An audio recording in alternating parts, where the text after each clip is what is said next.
খতমে তারাবি অনুষ্ঠিত হচ্ছে, আলহামদুলিল্লাহ বলেন। যদিও কাতার 3, কয় কাতার? মানুষ কিন্তু 3000-এর বেশি আছে না?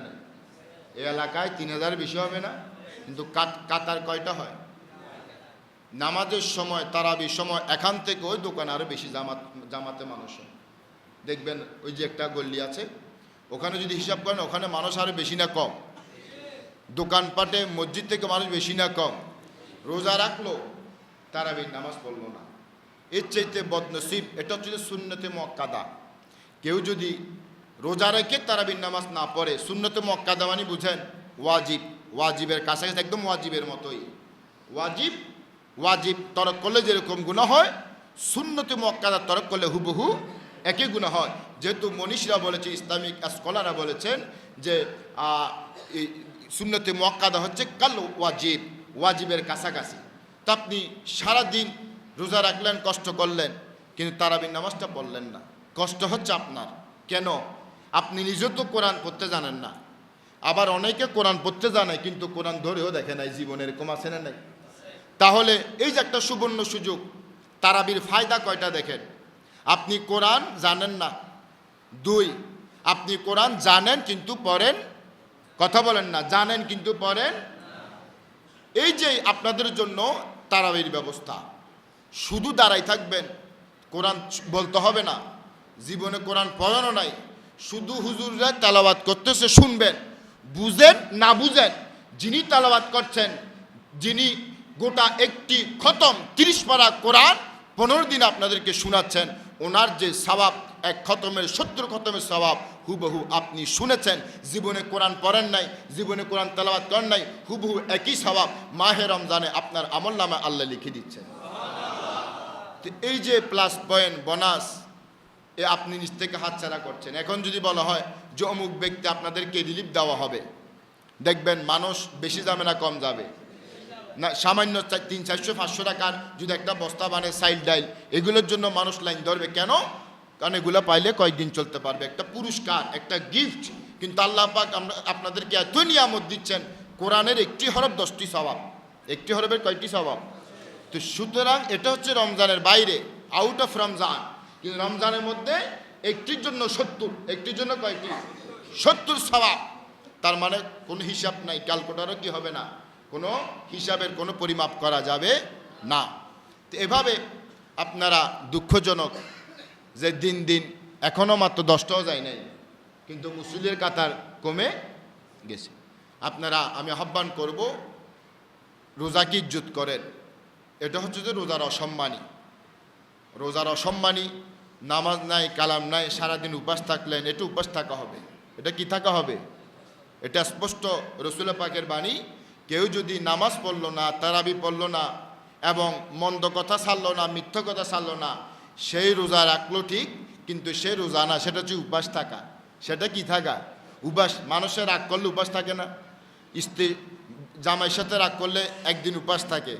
আমরাও ছোটোকালে উপাস থাকতাম রাগ করে, এটা হচ্ছে বড় বড় একটা দুর্বলতার জায়গা। মা বাবাকে কাবু করতে পারে সন্তানরা উপাস থাকি, ঠিক কি না? যখন খাবার খায় না, মা বাবার অন্তর জ্বলে যায়, আরে আমার ছেলে তো রাগ করছে, আজকে ভাত খায় না। তো সুতরাং সন্তানরাও চালাক, মা বাবাকে আঘাত করতে হবে, না খাই, এরকম আছে না?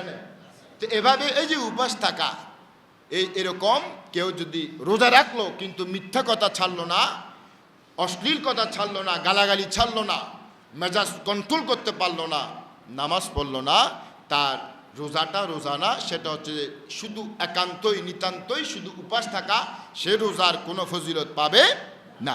এভাবে চেষ্টা করবেন আপনারা তারাবির নামাজটা পড়ার জন্য। তারাবির নামাজ সুন্নতে মুআক্কাদা, এটা যতক্ষণ ঈদুল ফিতরের চাঁদ দেখা না যাবে ততক্ষণ আপনার উপর এটা সুন্নতে মুআক্কাদা।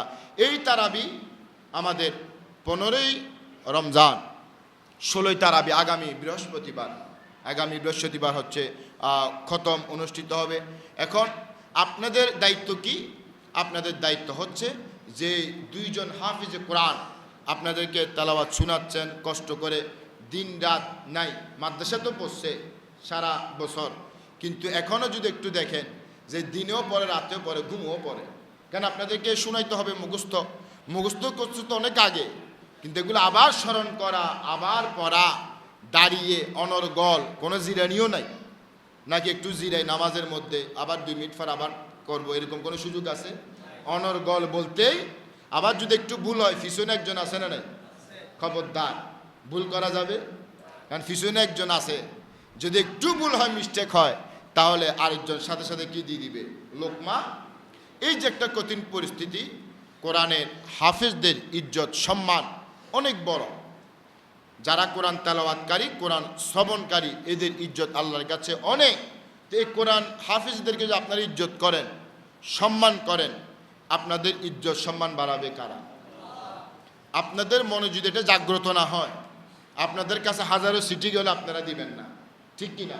আর যদি জাগ্রত হয়, স্পৃহা বাড়ে যে হ্যাঁ, বছরে একটা তারাবি হয়, 15 দিন খতম হয়, 2 জন কিংবা 3 জন হাফেজে কোরআন আমাদেরকে কোরআন শুনান, আমাদের এই এলাকাকে উজ্জ্বল করে রাখেন, আমরা আমাদের সর্বোচ্চ চেষ্টা করব। এরকম যদি মন মানসিকতা রাখেন, তাহলে দেখবেন আপনার টাকা পয়সা সম্পদ ব্যবস্থা করে দিবে কে? আগামী বৃহস্পতিবার আপনাদেরকে দাওয়াত দিচ্ছি, কমিটির পক্ষ থেকে আপনাদেরকে দাওয়াত দেওয়া হচ্ছে, আপনারা ওই দিন আসবেন। কেউ যদি বলেন আমি তো নামাজও পড়ি নাই, আমি এসে লাভ কি? হ্যাঁ, সেখানেও সওয়াব আছে, সেখানেও কি আছে? ওই একটা শরীক মোনাজাতে যদি অংশগ্রহণ করেন, সেদিনের সওয়াব আপনার আমলনামায় লেখা হবে। আপনি সারা জীবন নামাজ পড়েন নাই, এক ওয়াক্ত পড়ছেন জীবন একবার, সেটা সওয়াব আছে না? যতটুক করবেন ততটুক সওয়াব। আল্লাহ পাক বলছেন বিন্দু পরিমাণ কেউ যদি একটা ভালো কাজ করে, যে একটু সরিষার মতো, নামাজ তো অনেক বড় কথা। আপনি শুধু একটা কুকুরকে খাবার দিলেন, একটু পানি দিলেন, আল্লাহ বলতেছে যদিও সে নাপাক প্রাণী, যদিও সেই একদম অবুঝ পানি, বোবা পানি, এই একটা ভালো কাজের জজা, ভালো কাজের প্রতিদান আমি আল্লাহ কিয়ামতে নিজ হাতে দিব। আবার কেউ যদি একটা মন্দ কাজও করে, সেটারও প্রতিদান পাবে। তো সুতরাং একদিনও যদি আসেন, ইবাদত করেন, কিন্তু আহ্বান থাকবে আপনারা 5 ওয়াক্ত নামাজ, তারাবি এগুলা কন্টিনিউ চলমান রাখবেন। আপনাদেরকে দাওয়াত দিচ্ছি, কমিটির পক্ষ থেকে দেওয়া হচ্ছে আগামী বৃহস্পতিবার মাহে রমজানের এই মসজিদে খতমে তারাবির আখিরি মোনাজাত। খতমে তারাবি কি হবে? আখিরি মোনাজাত সমাপ্ত হবে। আপনারা প্রত্যেকে বাসা থেকে পানি বোতল করে নিয়ে আসবেন। এখানে যেহেতু বোতল শর্ট, প্রত্যেক ব্যক্তি আপনারা বোতল নিয়ে আসবেন। হাফিজে কেরামরা যখন কোরআন শেষ হবে, একটা দোয়া পড়ে এই আপনাদের বোতলগুলোতে ওনারা ফু দিবে এবং বরকত হবে, রহমত হবে।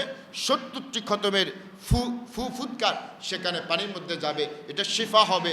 অসুস্থ থাকলে আপনি শিফা লাভ করবেন, বিপদ আপদ আপনি পান করতে পারবেন। তো প্রত্যেকটা মানুষ ইফতারের পরে আপনারা বোতল নিয়ে আসবেন। এভাবে যদি আমরা দেখি, আপনারা কাদেরকে সহযোগিতা করবেন? এরশাদ ভাই, দিদার ভাই, কাইসার ভাই, এরা আপনাদের কাছে যাবে।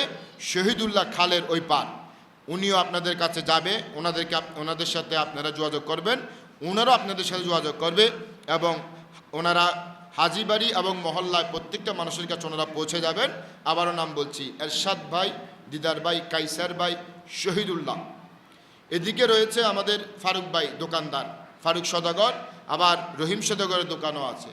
যে কোনো উপায়ে আপনারা দিতে পারবেন, কমিটির সাথে যোগাযোগ করবেন, ওনারা আপনাদের সাথে যোগাযোগ করবে।